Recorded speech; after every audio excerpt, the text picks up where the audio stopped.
Hello students, class fifth में SST का ये अगला बुक रीडिंग का ये अगला पार्ट है। जहाँ से हमने वीडियो ख़त्म की थी उसी के आगे हम शुरू करेंगे। ठीक है, चलिए देखते हैं। ठीक है, वीडियो यहाँ पर क्लोज हुई थी। It is called the international date line, और इसे अंतर्राष्ट्रीय तिथि रेखा या दिनांक रेखा भी कहते हैं। A new date begins we when we cross this meridian. कह रहा है new date begins with when we cross this meridian. कह रहा है कि एक नए दिन की शुरुआत होती है जब हम इस मेरिडियन रेखा को पार करते हैं। ठीक है, there are 360 meridians in all. कह रहा है कुल मिलाकर के 360 मेरिडियंस होती हैं। ठीक है, पहला कहा है the prime meridian at 0 degree.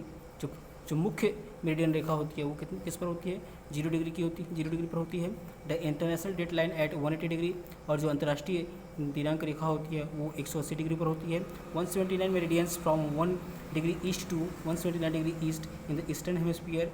और जो 179 मेरिडियन लाइन्स होती हैं वो पूर्वी गोलार्ध में 1 डिग्री नॉर्थ से 1 डिग्री ईस्ट से लेकर पूर्व से लेकर के वो 179 डिग्री पूर्व तक होती है। अगला है 179 meridians from 1 degree west to 179 degree west in the western hemisphere.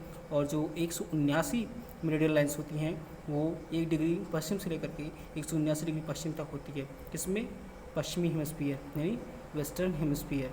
ठीक है, पश्चिमी गोलार्ध में। ठीक है, आगे देखेंगे।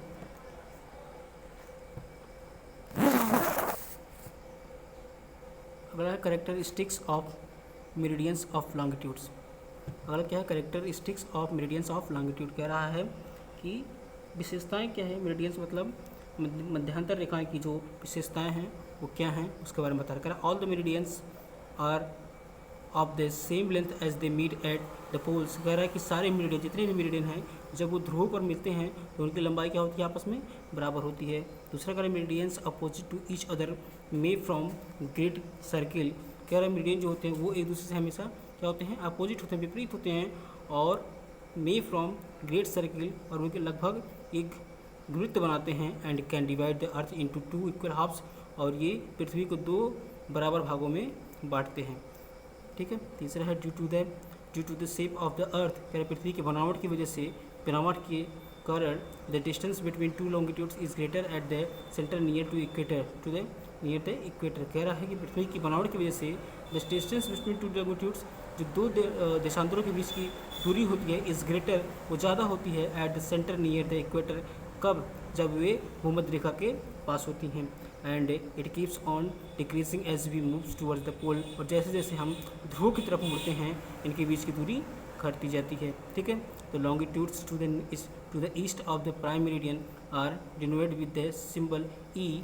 कह रहा है कि जब देशांतर रेखा prime meridian the longitude to the east the longitudes to the east of the prime meridian क्या हो हमारे साथ due to the sorry and the longitude to the east of the prime meridian are denoted with the symbol E। यार जो पूर्वी देशांतर रेखा है उसको ई से शो करते हैं, कैपिटल ई से शो करते हैं। E meanings east, and the longitude to the west. इस ई का जो मतलब होता है क्या होता है? East. And the longitude to the west of the prime meridian, और जो प्राइम मेरिडियन रेखा के वो पश्चिम में देशांतर रेखा होती है, are marked with the symbol W, उसको डब्ल्यू से शो करते हैं। और इसका मतलब होता है मीनिंग वेस्ट, इसका मतलब होता है पश्चिम। ठीक है, आगे देखते हैं the grid system. Grid system क्या होता है? The latitudes and the longitudes insects each other and from square called grids. कह रहा है कि जब देशांतर और अक्षांश रेखाएं एक दूसरे को आपस में काटती हैं तो उससे एक स्क्वायर बनता है, जिसको हम ग्रिड्स कहते हैं।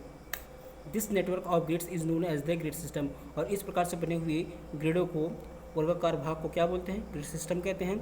It help us to locate place, it help us to locate place actually accurately on the globe and maps. कह रहा है इसकी सहायता से हम ग्लोब पर और नक्शे के ऊपर अलग अलग जगहों को अच्छी प्रकार से समझ सकते हैं। For longitudes of the place, for this we need to know the latitude and the longitude of the place.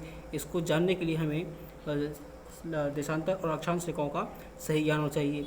The point eight which they cross each other will be the location of that place. The point eight which the cross each other, कह रहा है वो जगह जहाँ पर ये दोनों आपस में एक दूसरे को काटती हैं, मिलती हैं, कह रहा है will be the location of that place, उस मिलने वाली जगह को तो वो उस जगह का स्थान का लोकेशन होता है या स्थान की जगह होती है।